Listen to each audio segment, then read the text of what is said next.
Hi friends, இன்னைக்கு வீடியோவில் வந்து என்ன பார்க்க போகிறோன்னா, இப்போ ரீசெண்டாக நம்ம வந்து டி நகர் வந்து போயிருந்தோம். நாங்கள் காலையிலே 9 மணிக்கு மீஞ்சூரில் கிளம்பிட்டு 11:30க்கு வந்து டி நகர் வந்து சேர்ந்தோம். நம்ம கூட அக்ஷயா பாப்பாவும் வந்திருந்தாங்க. இந்த வாட்டி டி நகரில் வந்து பர்ச்சேஸ் பண்ணுறதுக்கு போன இடம் வந்து சரவணா ஸ்டோர் தாங்க. இந்த சம்மருக்கு கலெக்ஷன்ஸ் எப்படி இருக்குன்னு பார்க்க தாங்க போயிருந்தோம். இப்போ நம்ம பார்க்குற இந்த ஃப்ளோரில் மல்டி கலர்ஸில் ஹேண்ட் பேக்ஸ், ஸ்கூல் பேக்ஸ்னு நிறைய பேக்ஸ் வந்து இருக்குங்க. இங்கே பேக்ஸ் 300, 400, 500 ரேஞ்சஸ் கூட கிடைக்குதுங்க.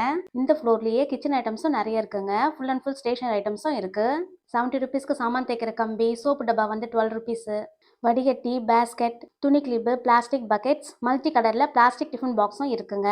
இங்கே சில்வர் டிஃபன் பாக்ஸஸ் 203 ரேஞ்சஸ்லையும் இருக்குங்க. இங்கே pen, pencil, small big size notes, crayons, marker, sketch pen, brush, paint box, brush, pen stand, cartridge, ink bottle, pen box, writing stand, file, folder file, பவுச்சுன்னு நிறைய things வந்து இங்கே இருக்குங்க. நமக்கு தேவையான திங்ஸ் எல்லாம் வந்து செலக்ட் பண்ணி முடிச்சுட்டு அந்தந்த ஃப்ளோர்லேயே வந்து பில் வந்து போட்டுருந்தோம். நாங்களும் வந்து அக்ஷயா பாப்பாக்காக நிறைய ஸ்டேஷனரி திங்ஸ் வந்து பர்ச்சேஸ் பண்ணோம். நாங்கள் என்னென்ன திங்ஸ் வாங்கணுன்றதையும் ஒரு வீடியோவில் வந்து நான் தனியாக வந்து கொடுக்குறேன். என்னோட சேனலை ஃபஸ்ட் டைம் பார்க்குற மாதிரி இருந்தால் சேனலை மறக்காமல் சப்ஸ்கிரைப் பண்ணுங்கள். கூடவே பெல் பட்டனை கிளிக் பண்ணுங்கள். இந்த வீடியோ பிடிச்சிருந்தா லைக் பண்ணுங்கள். தேங்க்ஸ் ஃபார் வாட்சிங். அடுத்த வீடியோவில் பார்க்கலாம்.